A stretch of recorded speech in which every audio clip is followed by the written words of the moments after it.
how to pin comments on YouTube Shorts. So hello guys, welcome back to my YouTube channel. In this video I'll be showing you how to pin comments on YouTube Shorts. So let's get started. First, just head over to your YouTube application, and as you can see, for this example I have a YouTube Shorts uploaded in my video for my own channel. So what I'll do is, simply pin comments on YouTube Shorts.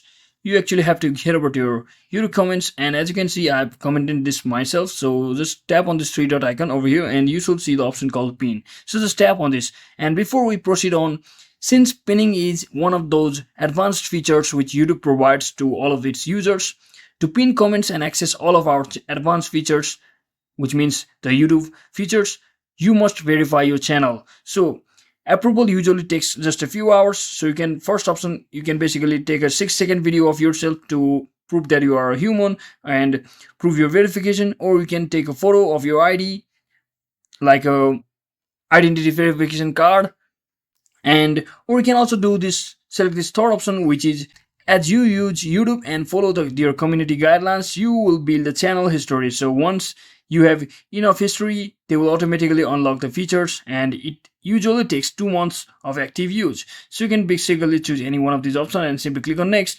and just like this you can simply click on got it, and whenever your feature is alerted or unlocked, you can simply come back over here and just repeat the process by simply tapping on this three dot icon and pinning the comment just like this. So that is exactly how we do it, guys. I hope this video was helpful. If it was, don't forget to like and subscribe to the channel. See you on the next one.